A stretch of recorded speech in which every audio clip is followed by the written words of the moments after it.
3주차 강의 복습 지문 확인하겠습니다. 사기 강박했고 의사표시 효력 발생했고 대리권 대리행위 복대리까지 했습니다. 다시 한번 어떤 내용을 했는지 환기하면서 기억을 더듬어 보겠습니다. 1번 표의자가 제3자의 사기로 의사표시했다. 110조 2항에서 뭐라고 되어 있죠? 갑이 을과 계약을 했는데 을이 아닌 제3자로부터 사기 강박을 당했을 때는 상대방이 그 사실을 알았거나 알 수 있었을 경우에 하나에 취소할 수 있죠. 그런데 뭐라고 되어 있어요? 상대방이 그 사실을 과실 없이 알지 못했다. 즉 상대방의 선의 무과실이잖아요. 그럼 취소할 수 있다 없다? 없지요. 110조 2항 조문 물어보고 있습니다. 자, 2번은 사기 강박에 의한 표시상 착오와 사기에 의한 표시상 착오와 사기에 의한 동기의 착오를 구별하자고 그랬죠. 110조가 적용되는 건 사기에 의한 동기의 착오잖아요. 그런데 지금 2번은 제3자의 기망으로 신원 보증서류에 서명 날인한다는 생각으로 연대 보증서류에 표시를 했으니까 의사 표시가 불일치하잖아요. 이건 기망에 의한 표시상 착오죠. 이때는 사기를 이유로는 취소할 수 없고 착오를 이유로만 취소할 수 있다고 그랬죠. 2번 틀린 질문이죠. 3번 시가를 속인 거는 위법한 기망이다 아니다. 아니라 그랬잖아요. 제가 이런 예를 들었죠. 노점상이 시가가 얼마다. 믿어요 안 믿어요? 안 믿잖아. 신의칙이 없잖아.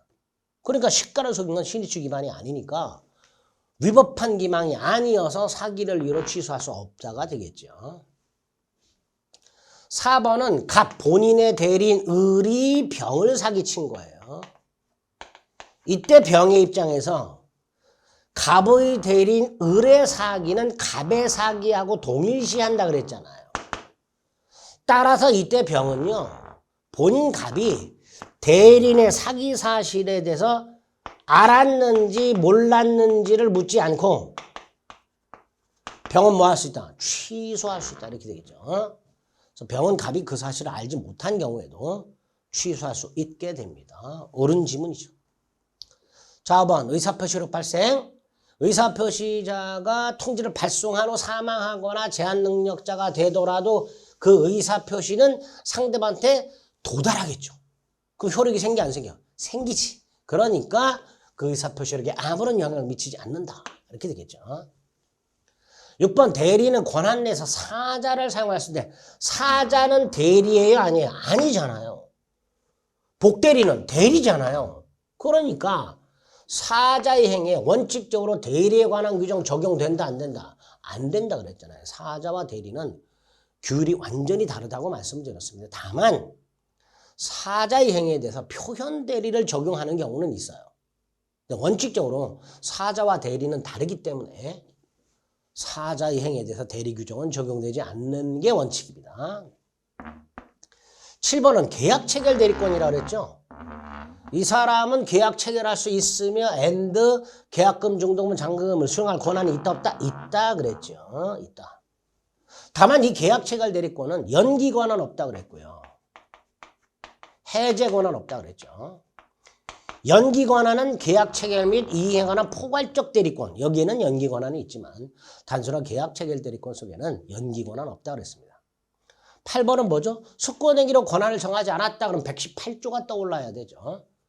관리행위만 할 수 있죠. 그 관리행위 중에서 보존행위는 무제한할 수 있고요. 이용 계량행위는 일정한 범위 내에서 할 수 있다 그랬죠. 그러니까 대리인은 일정한 범위 내에서 뭐 할 수 있다? 이용행위 할 수 있다. 옳은 지문이죠. 9번 대리인은 본인의 허락이 없어도 본인을 위하여 자기와 법률행위를 하거나 동일한 법률에 관해서 당사자 쌍방 대리할 수 있다. 틀렸죠. 124조에 의하면 본인 허락이 없이는 할 수 없다로 돼 있죠. 자기와 쌍방들이 원칙적으로 금지되어 있습니다. 10번은 대리인이 여럿 있어요. 원칙이 각자 대리예요. 따라서 법률이나 수권이나 정함이 없으면 원칙으로 가야죠. 공동이 아니라 각자 대리한다라고 해야 되겠죠. 자, 11번은 대리권 소멸사유 그죠? 본사 127조 임의대리 법정대리 공통된 소멸사유 본사 대사성파 이렇게 되죠.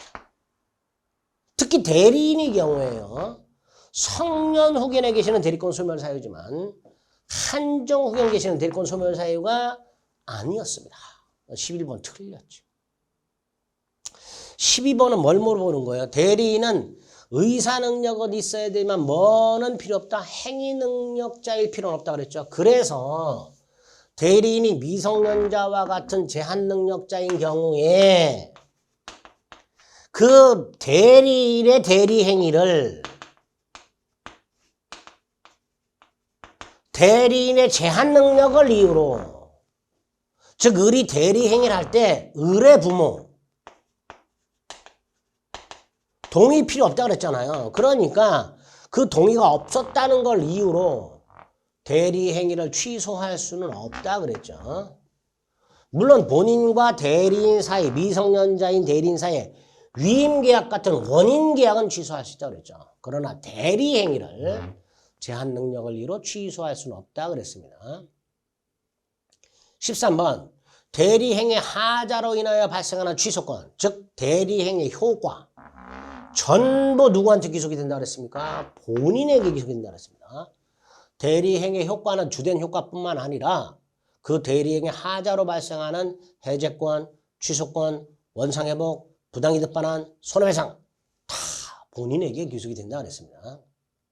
14번 복대리인, 대리인이 대리인 자신의 이름으로 선임한 본인의 대리인이죠. 그러니까 복대리인은 그 권한 내에서 누구의 이름으로? 본인의 이름으로 법률행위하죠. 즉 본인을 위한 것임을 표시해야 됩니다. 본인의 대리인입니다. 대리인의 대리인이 아니라 이런 식으로 나오는 거예요. 그러니까 본인의 대리인이니까 본인 이름으로 행위를 해야지 대리인 이름으로 행위해서는 안 되는 거죠. 15번은 복인권과 책임이죠. 이미 대리인이 본인 승낙을 얻거나 부득이한 사유가 있으면 복대리인 선임할 수 있죠. 그죠? 본인 승낙을 얻어 복대리인 선임하거나 부득이한 사유가 있어 복대리인 선임할 수 있죠. 그 다음에 책임은 어떤 책임을 져요? 아무런 책임이 없다? 아니죠. 선임, 감독에 관한 책임이 있죠. 5번, 15번 틀렸죠. 조문 확인하셔야 돼요. 그러니까 이딴 식으로 비틀어서 내는 거예요. 그래서 3주차에 봤던 사기 강박부터 복대리까지 출제가 되는 게 이런 식으로 출제가 되니까 다시 한번 기본 핵심 이론 강의를 들으면서 아, 내가 놓친 게 어디구나. 여기서 요렇게 틀어서 내는구나. 이런 걸 다시 한번 이걸 통해서 확인하시는 계기가 되시길 바랍니다. 어떤 것이든지 계속 반복해서 보다 보면 내게 되는 거예요. 늘 잔소리합니다. 반복이 중요하다고. 반복만이 살 길이다. 잊지 마시고 한번 들은 걸로 끝나지 마시고 다시 한번 지문 확인해 보시고 그걸 가지고 기본 핵심 과정에서 어떤 내용의 강의가 있었는지 다시 한번 환기하시기 바랍니다. 아시겠죠? 네. 수고하셨습니다.